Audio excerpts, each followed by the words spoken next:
I can't hear you, and I have no idea how this works. No, you're good. Can you hear me now? Yeah, I can hear you. Alrighty, what's up?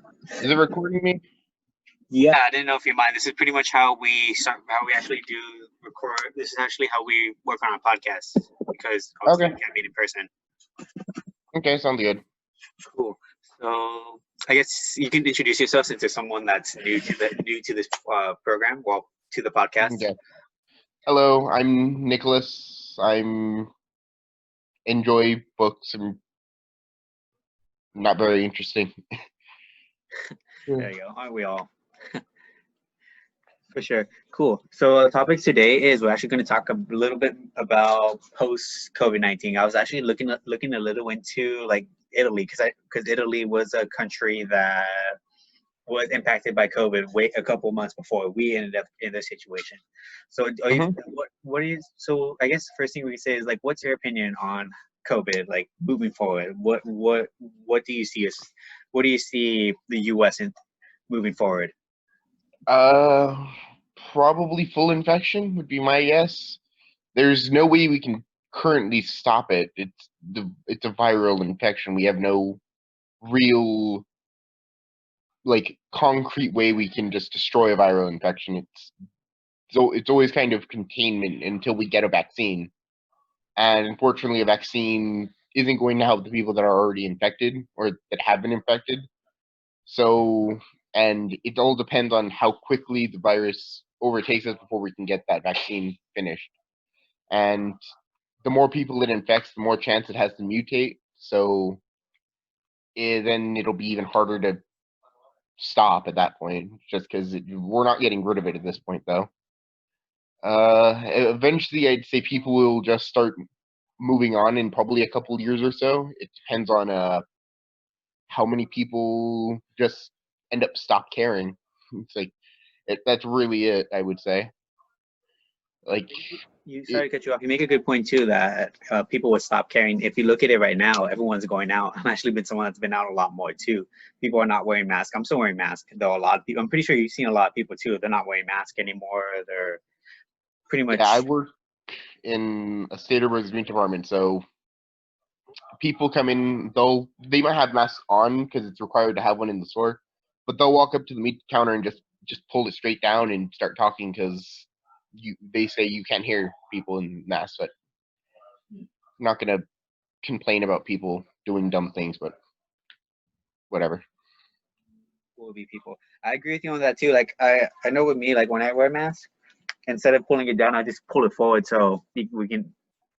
Yeah, Hopefully, hopefully that'll stop. help. Though it's still not much.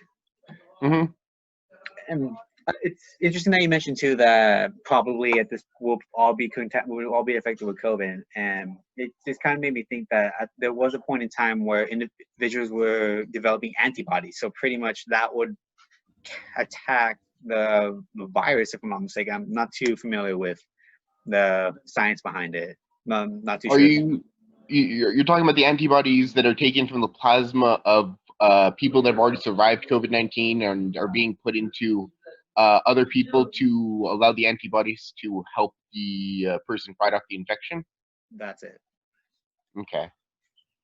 I've not done much research on that either. I've just heard about it, honestly.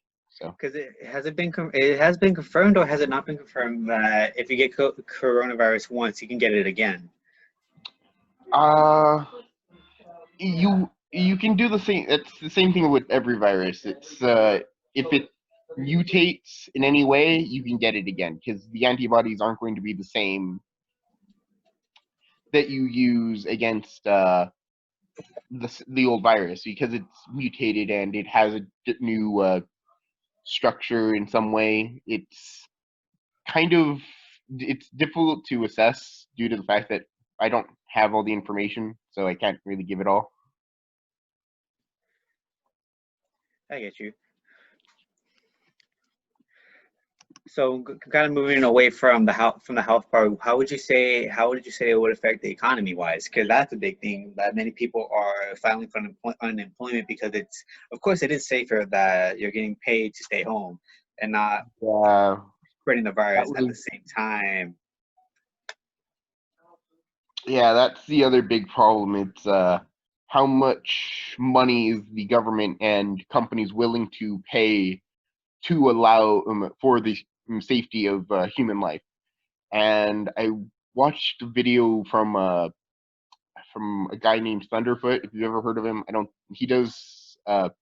He does a lot of scientific videos. He's recently been doing updates on COVID-19 and that kind of thing. And he had mentioned that, and he'd done the numbers for uh, back when people were saying that back when the government was talking about releasing us from lockdown, there he was talking about how much money it would take to restart the economy and how many people would supposedly be dying from COVID. All estimates, but it all ended up coming around about $1 million per people is what he said. I can, if I remember the video correctly, it was based on the fact that it would take like what $2 trillion to jumpstart the economy back up, and worldwide, or no, just the U.S. actually, it would be about 2 million people in like that would probably die from COVID.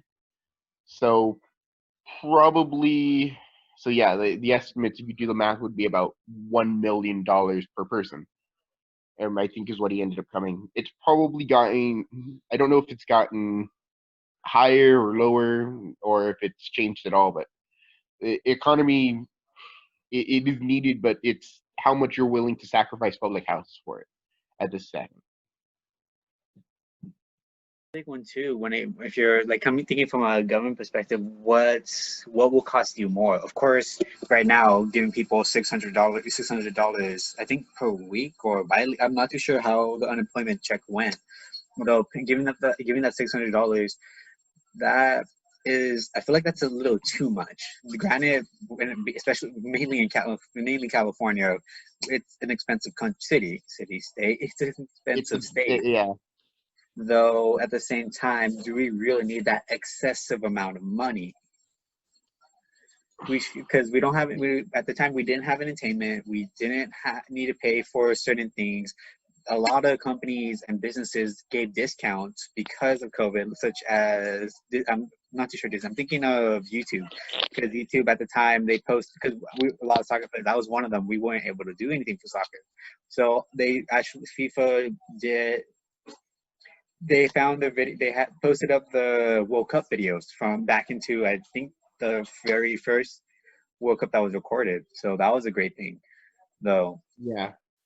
It's definitely going to affect the future. I'm actually looking at how much the government has spent on like the unemployment, because not too sure on the statistics.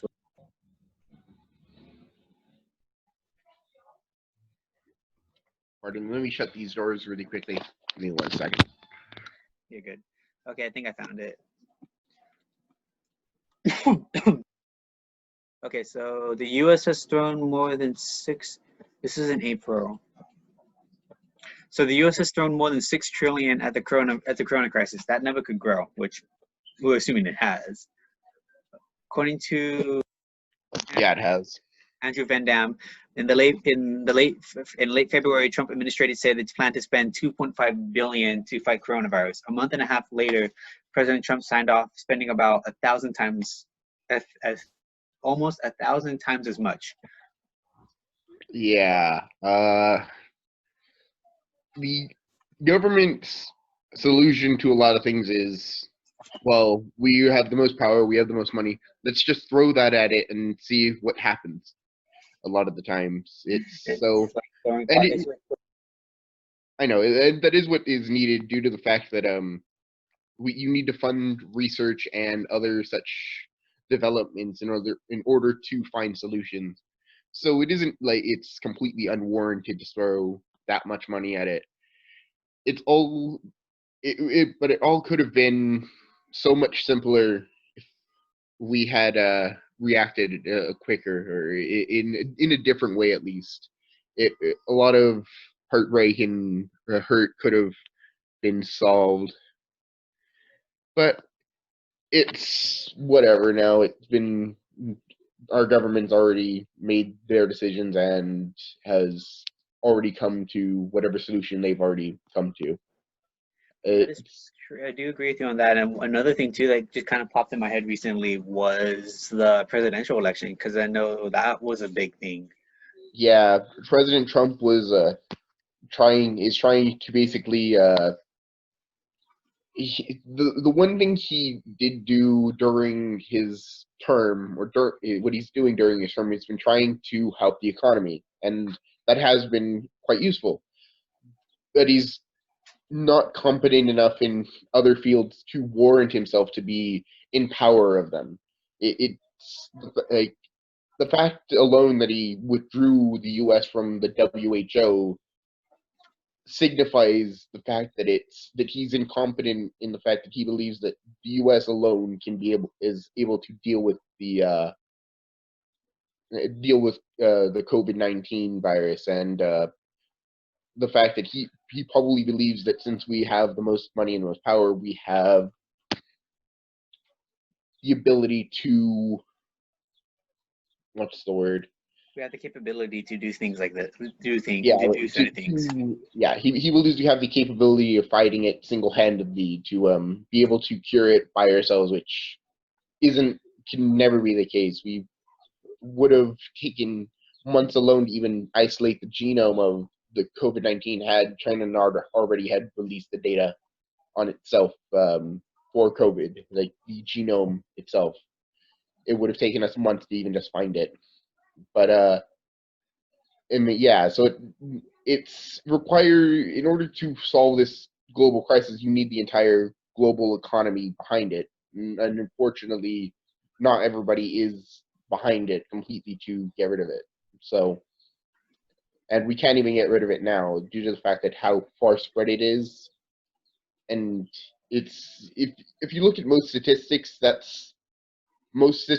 are lowballing it. They're significantly below what it actually could be. It could some people say it's up to 10 times what it actually says on like statistics papers. Like what's there's what website is it that shows the COVID progress that it was Great trying to question. remember the name of the website.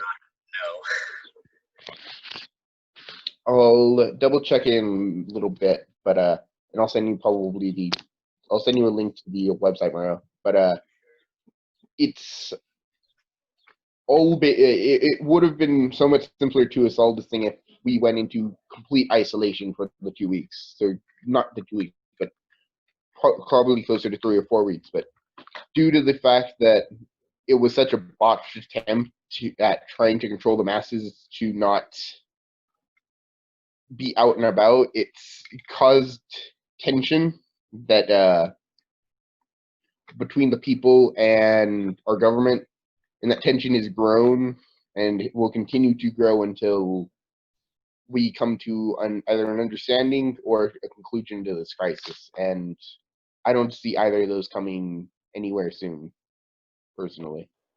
I know fairly recently I was listening. I don't really watch the news as much, though. I've been practicing. I'm learning. Obviously, I know sign language, so Hmm. I'm continuing my education with sign language. So there's a YouTube channel called Deaf Moth, and all the news is sign language.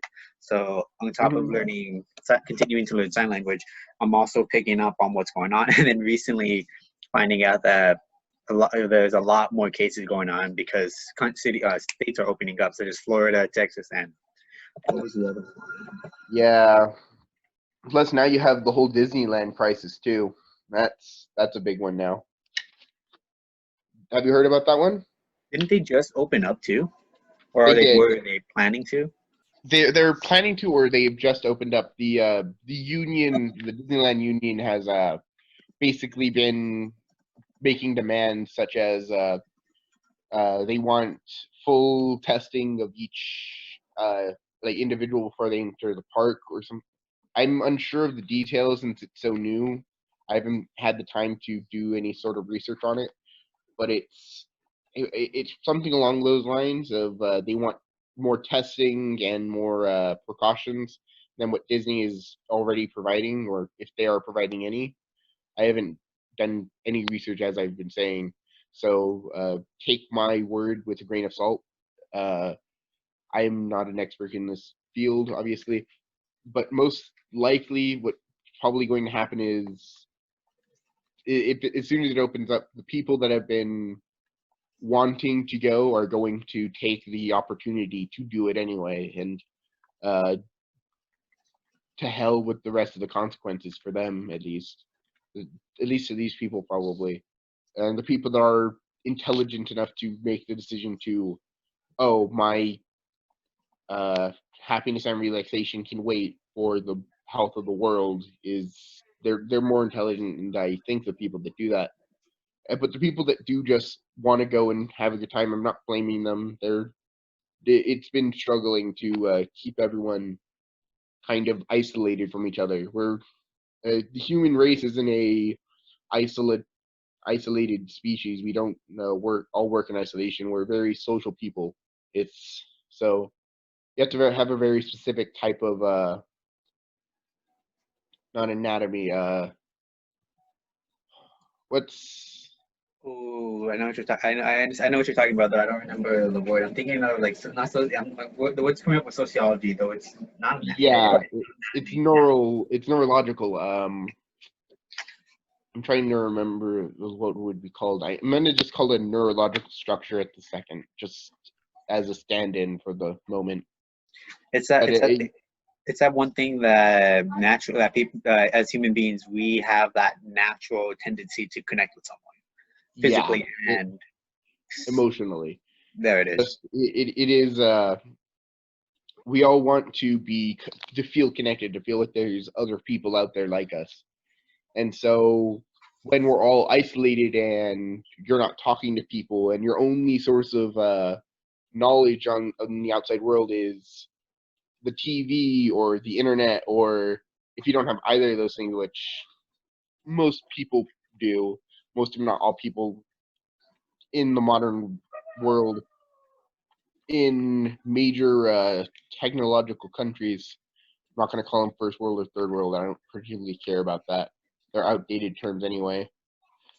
They allow people to still be connected, but we've been it's been always been so easy to be able to not have to just limit yourself to the connection over a screen, that it becomes difficult for people to accept the fact that this is the safest they can do without uh while still getting a connection out of somebody.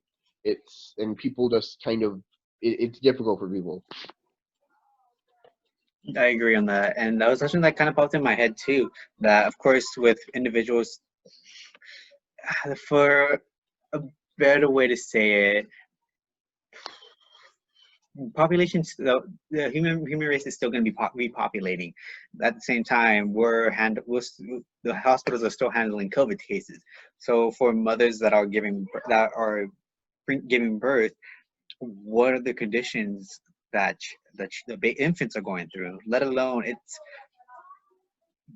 how would you say it? Help me out here. The delivery procedure is pretty crucial because not only is the woman opened up to receive different chemicals and viruses, the infant's body has not fully adjusted to the world. Oh, to So immunizations. Well, you have to remember that most children, when they are born, for at least the first 60 days or so, I believe that's about the time, 60 days. The child that is born usually uses the mother's immune system as its base until it can create its own immune system. So as long as the woman has either been has if the woman has already been exposed and has already survived the coronavirus, then the child would continue to have the antibodies for the coronavirus for at least 60 days afterwards, and at which point it should still keep those antibodies, due to the fact that if it's been infected or it's been recognized as a threat, the antibody will continue to be abundant, produced to continue to fight the virus. What you're saying is that the newborns will have a decent chance of surviving because the mother, the carrier or the mother has been fighting, the mother's antibodies is fighting off. So that's Yeah, going the to mother's antibodies are still affecting or still in effect in the child. So they should be.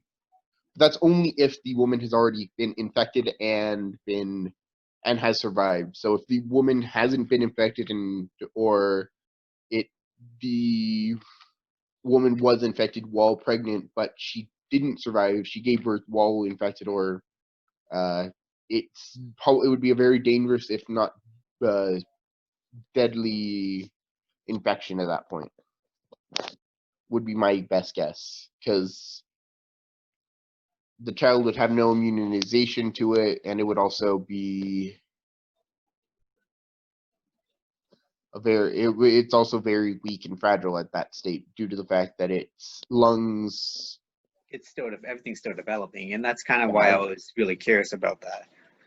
More the reason that I was bringing that up is that what popped in my head was what the first 60 days of the first year at least, a child just gets just has a higher chance of growing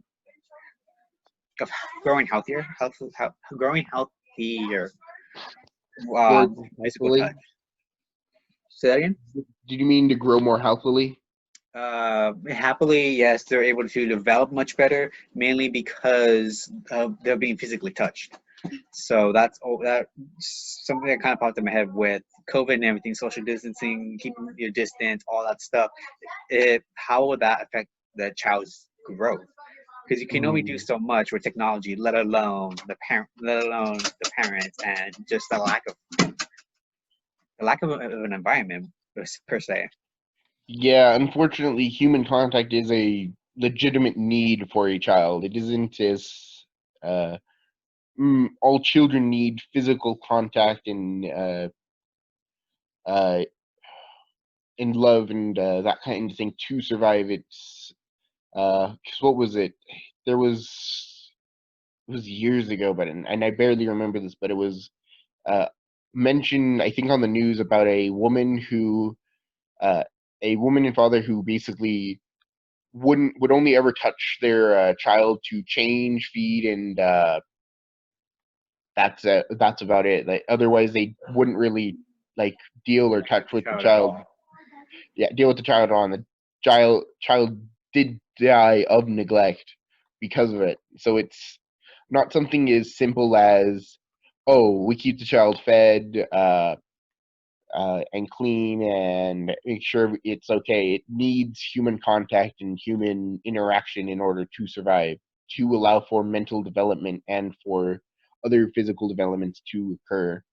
Because if you just leave a child by itself for however long, it has a very high likelihood of death at that point. I mean, most children nowadays are they come home immediately and they're swaddled, they're immediately just doted over, and they continue to grow under this love and care that these that parents give them, and so it's kind of a thing that people nowadays, we all grow up in a way that we all need this social interaction, this love of another person in some way. Studies do show during the first. I was talking to a friend about this. We had a really like interesting conversation, just talking about like the psychological part that many individuals. I need to look it up really quick so I can get the right statistics. The statistics show the rate of suicide jumped a good amount since COVID, because obviously, like how you mentioned, that lack of talking to people, that lack of just being with someone to communicate with, besides obviously virtually, it takes a toll on people. Yeah, that's definitely true. It's the when people become isolated, they become I don't know any of the actual symptoms. I haven't done much research into psychology in any way. Most people, when I see get isolated, become neurotic. They become crave social interaction. They, it's not something that's pretty to look at someone who's been isolated for so long. I mean, just look at people who've been in, uh, what is it? Like in prison, when you put someone in a, what's the word? Not Isolate. incarcerated. Is that the word? How will that affect the child's growth?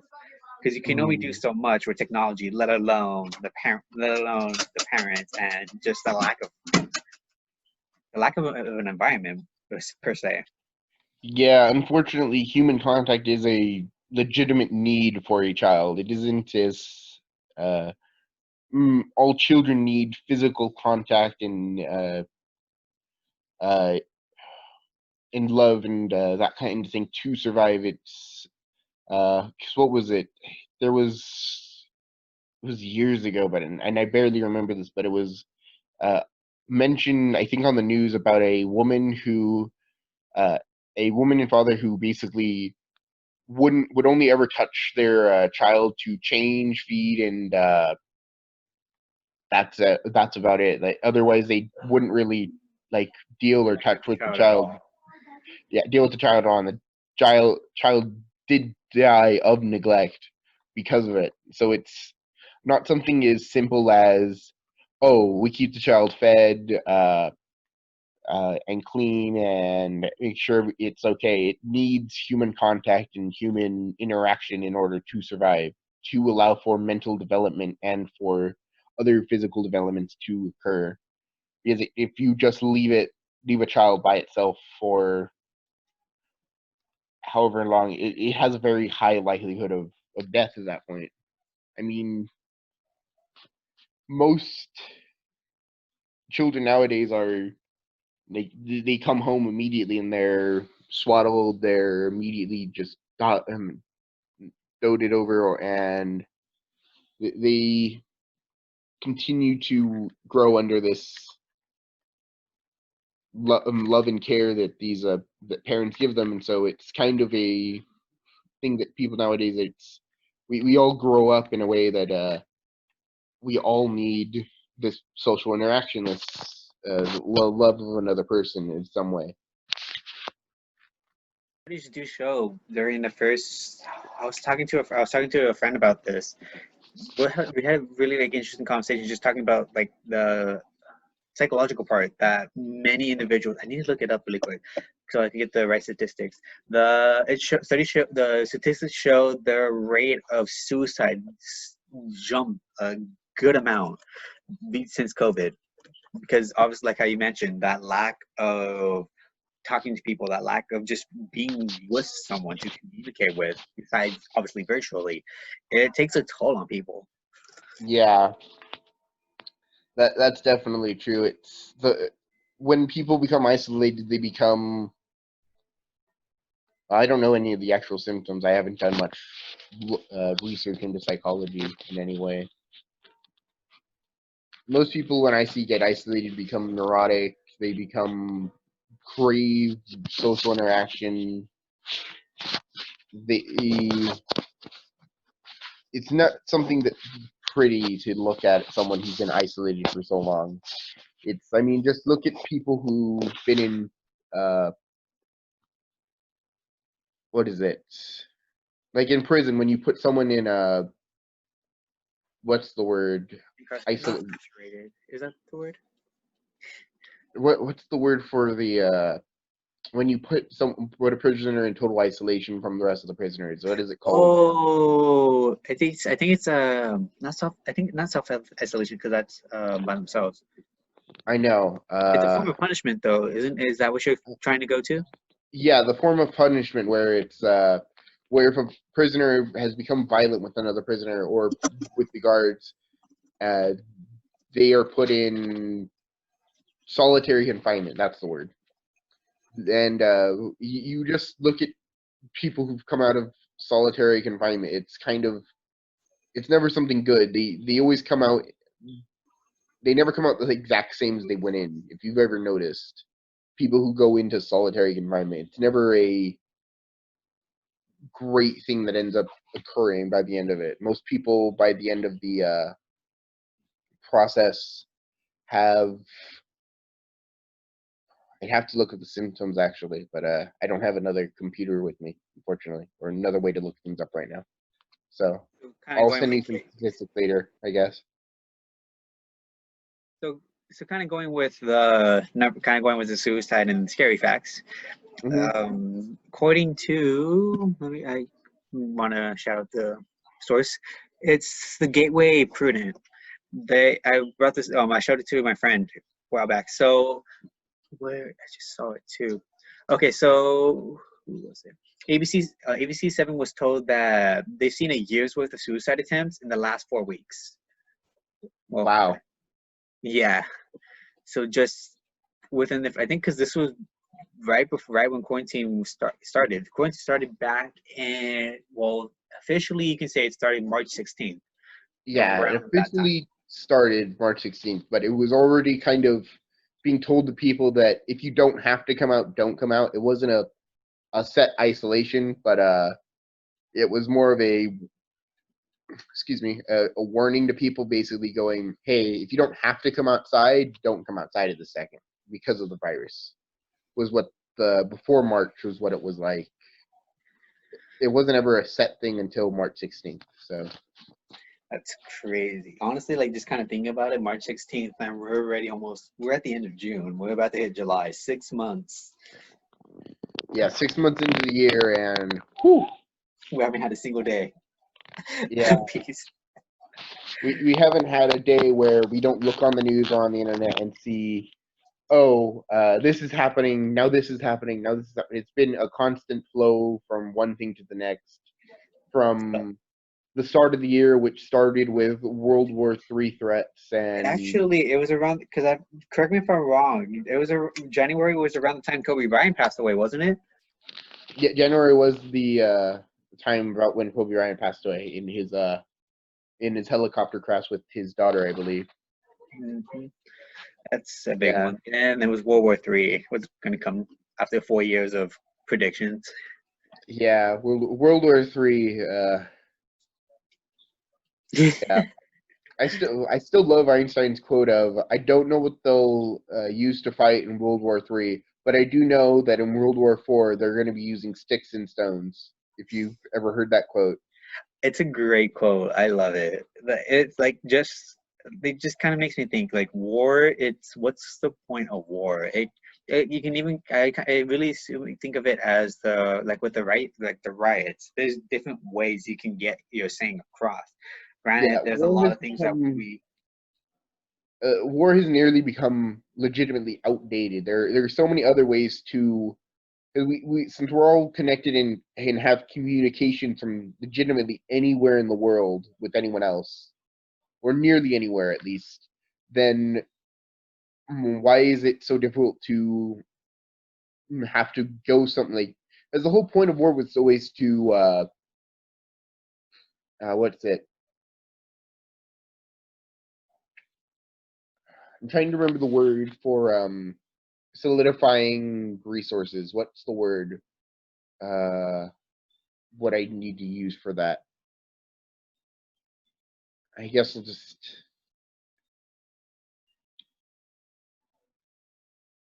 Do you know what word I'm talking about, Mario?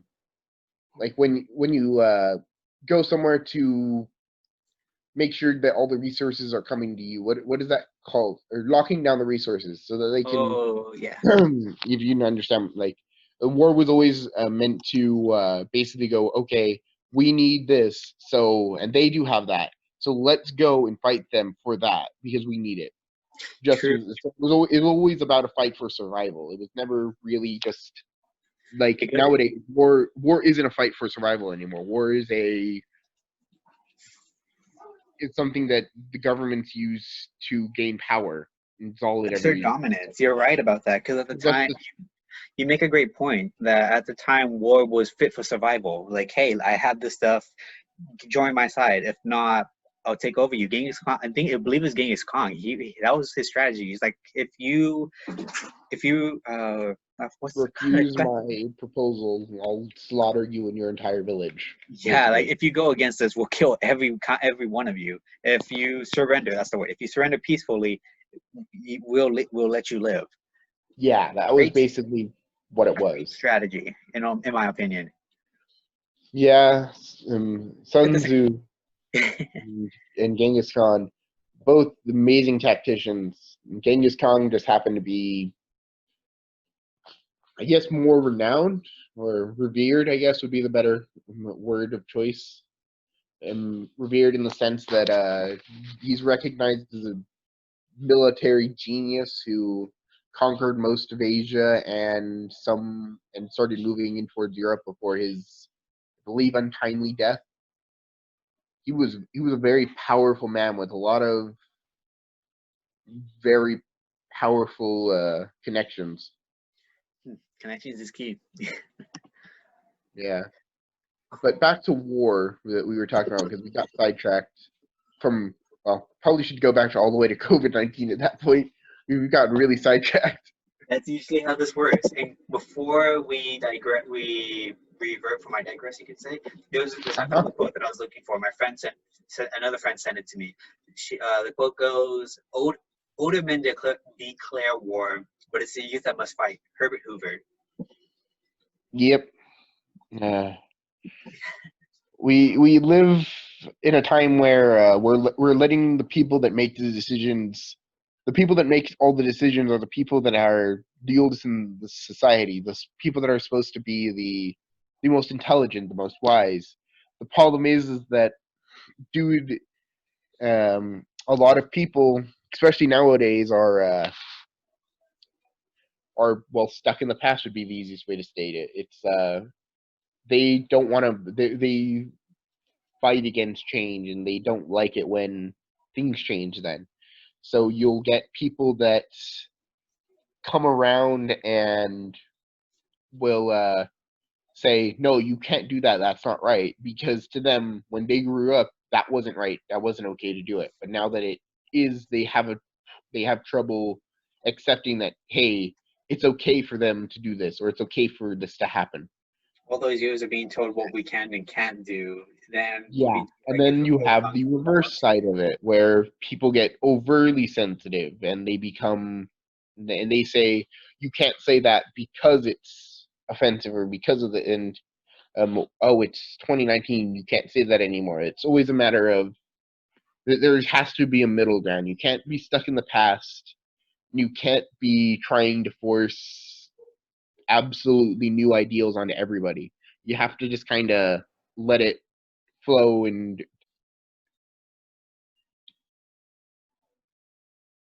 you know what word I'm talking about, Mario? Like when you go somewhere to make sure that all the resources are coming to you. What is that called? Or locking down the resources so that they can. Oh yeah. If you understand, like the war was always meant to basically go, okay, we need this, so and they do have that, so let's go and fight them for that because we need it. Just True. it was always about a fight for survival. It was never really just like Because nowadays. War isn't a fight for survival anymore. War is it's something that the governments use to gain power. It's all it ever their uses. dominance. You're right about that. Because at the Just time, you make a great point that at the time war was fit for survival. Like, hey, I have this stuff, join my side. If not, I'll take over you. Genghis Khan, I believe it was Genghis Khan. That was his strategy. He's like, if you what's refuse my proposal, I'll slaughter you and your entire village. yeah, like Basically. if you go against us, we'll kill every one of you. If you surrender, that's the way. If you surrender peacefully, we'll let you live. Yeah, that was Great, basically what it great was. strategy, in my opinion. Yeah, At Sun the Tzu and Genghis Khan, both amazing tacticians. Genghis Khan just happened to be, I guess, more renowned or revered, I guess would be the better word of choice. And revered in the sense that he's recognized as a military genius who conquered most of Asia and started moving in towards Europe before his, I believe, untimely death. He was a very powerful man with a lot of very powerful connections. Connections is key. Yeah. But back to war that we were talking about, because we got sidetracked from, well, probably should go back to all the way to COVID-19 at that point. We got really sidetracked. That's usually how this works. And before we digress, we revert from our digress, you could say. I found the quote that I was looking for. My friend another friend sent it to me. The quote goes, older men declare war, but it's the youth that must fight. Herbert Hoover. Yep. We live in a time where we're letting the people that make the decisions, the people that make all the decisions, are the people that are the oldest in the society, the people that are supposed to be the most intelligent, the most wise. The problem is that, dude, a lot of people, especially nowadays, are well stuck in the past. Would be the easiest way to state it. It's they don't want to. They fight against change, and they don't like it when things change. Then, so you'll get people that come around and will say, "No, you can't do that. That's not right." Because to them, when they grew up, that wasn't right. That wasn't okay to do it. But now that it is, they have trouble accepting that, hey, it's okay for them to do this, or it's okay for this to happen. All those years of being told what we can and can't do, then Yeah. we And like then you have comes the to war. reverse side of it, where people get overly sensitive and they say, you can't say that because it's offensive, or because of the, and oh, it's 2019, you can't say that anymore. It's always a matter of, there has to be a middle ground. You can't be stuck in the past. You can't be trying to force absolutely new ideals onto everybody. You have to just kind of let it flow and let time move on its own. You can't just force an entirely new thought into everybody's head. You'd have to let them make that thought on their own. It's It's I guess the easiest way to explain it would be like, I was reading a book recently, or listening to it on. I was listening to an audiobook, and it was details of the book don't really matter, but it had a corporation, and one of the main characters, one of the things he explained about, and give me 1 second. So kind of piggybacking on what he said, well, not so much about the book. He made a comment about 2019, and something popped in my head regarding that. With 2019, that was a big, I believe that was a big meme. Like, it's 2019, do pretty much something. Let's do something new. It's great to start new things. However, you would want to remember your history. You want to remember the history so we don't repeat it. History repeats itself pretty much no matter what we do. So why, instead of, how would you say it? Instead of going to the future blindly, why not know about the history? So in the case something like this happens, we're prepared and we know how to fend for ourselves when Yeah, it comes. that's been one of my own kind of personal mottos to live by, or try to live by at least, is uh, try not to repeat the past, because we're always working towards the future, or something along those lines has always been kind of my motto. I don't know if anybody's ever said that before, but it's always been kind of a thing of, the past has occurred, now look at it, learn from it, and use it to make the future less ominous. And like the COVID-19, it's very, like, if you look at it, it's probably very similar to, if not just a less deadly version than the Spanish flu, or Spanish influenza, or whatever it is, where all the people who, or all the, or the only reason the people survived was because it would move through so quickly that it just kind of burned itself out, I believe. Or then, I don't remember actually. That's probably untrue, what I just stated, and I apologize about that. I'm trying to remember. No, I can't remember a lot of details about the Spanish flu at this second. I'd have to do more research now on that too. But the people that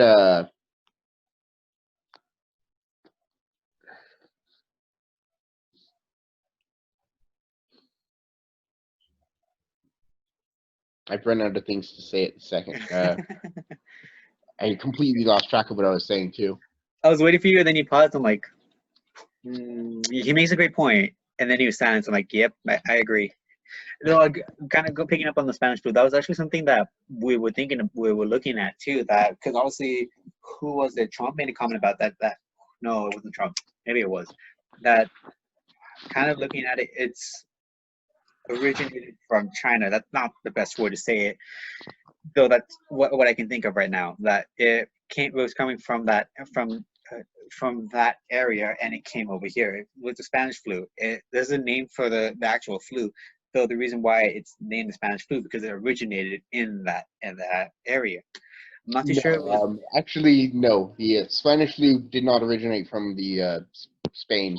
It originated from a completely different place. The reason why it's called the Spanish flu is because of the fact that Spain was the only country that didn't completely block out the use of or people being able to say anything about it, or didn't have any sort of media ban on the actual thing. Because the Spanish flu was basically came out directly during World War II, or was it World War II or a different World War, or a different war? I can't remember. What war did the Spanish flu come on, Grandma? 1918, end of World War I. End of World War I? Okay. So that's how it came. So it came to the U.S. because of the fact that soldiers were coming back. That's what it was. Then, and the Spanish flu, the reason why everybody was the Spanish flu was called the Spanish flu was because Spain was basically the only country that was reporting on it, and the reporters were reporting such higher numbers than anyone else that everybody thought, oh, it's hitting Spain worse than anywhere else. So they thought it had originally originated from Spain. That's why. So it didn't actually originate from there. I don't know the exact place it originated from off the top of my head. I'd have to double check. But I'm one of those people too that would assume that like Spanish flu originated from Spain or that area. And that's where a lot of people, such as myself, would say like, oh, the coronavirus is not the Asian flu. I forgot what they called it, though. It sucks. Yeah, it does. The COVID-19 epidemic has been a consistent reminder that the world isn't as. We still have a lot to work on. Yeah, we still have a lot to work on. It isn't as foolproof as everybody thinks it is. It's like, oh, people have for the past couple of years has always been, oh, with our technology we can fight against most any disease, but just like a single disease has brought us to our knees. Basically, we're fighting tooth and nail to just try and contain it, let alone try and cure it. This second. Jeez, it kind of reminded me of a flashback that was a big thing where 2020 was the year of the vision, because obviously 2020 vision, and who would expect all this to happen? It's an eye opener. Yeah. Oh yeah, my one of my friends had just mentioned that or had made a comment before I had talked to them last before we stopped talking. He had mentioned that people who were translating the original Mayan calendar apparently were off by 8 years from 2012. So if you add 8 years to 2012, it becomes 2020. So it's now become now I want to start making a joke that 2020 is the end of the world. Just Great. start. Because 2012 was supposed to be the year everything ended.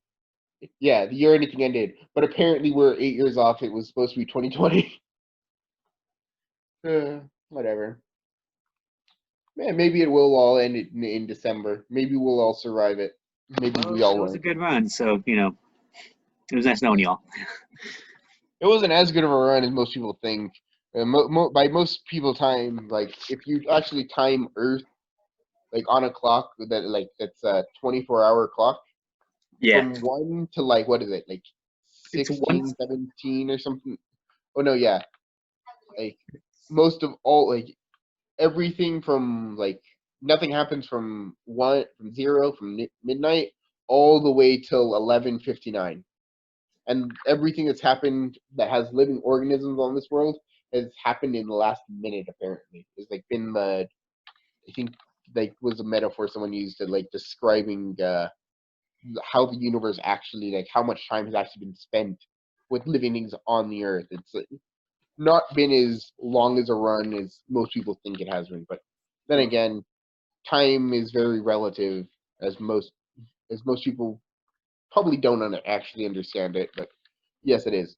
If you ever do research on time, it's just scary how time Yeah, works. time is extremely relative. It's one of the greatest things about Albert Einstein and his general theory of relativity is that time, like as soon as he came up with that theorem, time became much more understandable. It's like before, time was always just a linear thing. You couldn't control it in any way. It was always just seen as a constant of the universe. And with relativity, it allowed us to see things in a different perspective that allowed us to understand that time is also we can control timing to a small certain extent, like such as if you start traveling at close to or at the speed of light, time basically slows to a stop in basically for you. Like theoretically, if you were to be consistently moving at 99.9% of the speed of light, you could theoretically be uh, almost immortal due to the fact that you would just time would just be so slow for you compared to everywhere else in the known universe that Well, that's true, by the 'cause- time you what happened oh, it's by the gone. time by the time if you live like a year while if you live a year while you're traveling at or close to the speed of light, just imagine. I don't know the calculations that would needed to calculate it, but just imagine how long that would just be in regular time. If you're moving at 99.99% of the speed of light, then you're pretty close to basically being moving while everything else is at a standstill. And if you live for a year in that, you could be coming back to an Earth that's been gone for a couple million years at that point. It's all just it's all relative, is what I'm trying to get at. And it's really interesting too, because if I'm not mistaken, don't you lose time when you're in outer space? Because I remember that like it kind of messes you up in a bit, doesn't it? Yeah, because when you're in outer space, you're also moving at a different speed. You're moving around the orbit in I don't know how fast it is. Because I remember, if I'm not mistaken, like the reason why we have different time zones as well is depending on what side of the sun you're on. Because below, I don't know the geographic, whatever's below us, they're on opposite Southern times. hemisphere. Yeah, the lowest part of our hemisphere, like whatever side we're on, the lower Well, the side of northern us, or hemisphere, the southern hemisphere. southern, because yeah, we're northern. So the southern hemisphere, they will be at 12 o'clock, well, almost 1 o'clock in the morning. About I don't. That's not exactly how that worked. That you're thinking of the other hemispheres, like the eastern hemisphere, and the western hemisphere is what you're thinking of. One thing that does trip me out though, and could be a government thing because that's what people would assume, and who knows, that Arizona is one state, they don't change their times, because California, we change our times. We have Oh, spring. we have daylight savings. Yeah, that's what Daylight savings was basically like for factories. It was to allow people to work in factories with more daylight. Arizona never adopted it, I don't believe, or I I'd mean, have to there's double not much in Arizona at that time. I'm assuming. Yeah, I don't know what's in Arizona, unfortunately, so I don't know if there are factories in there, but they came to the collective decision that daylight savings was just wasn't needed, and so they never did it. So you can travel into Arizona and it just be a complete. You could live on the border between Arizona and another state, and if you walk into Arizona, you could be an hour ahead or an hour behind, depending on daylight savings. So that. Well, speaking of time, we should probably call it an episode. Is there any final words or final spiel you would like to say? Yeah, thank you for having me on. It was actually really nice to talk to you again, Mario. So, thank you. Likewise, it was nice to talk to hear your dogs too. Yeah, the dogs have tried to be quiet, but Harley is blind and deaf at this second, so Teaching he's sign language. getting old, unfortunately. But he's still strong. Well, I I'll know. talk to you again, Yoshi. Yeah, got for my birthday a while back, so he's also here. Okay. All right. So Well, I have to go get ready for work soon, so it was nice talking to you, Mario. I'll speak to you later. you too, Nick. Take care. See ya. So that about wraps up today's episode. Yeah, let us know what you guys think. Drop down your comments below, and hope for the best. Time is fun. That's all I got. Stay tuned and see y'all later.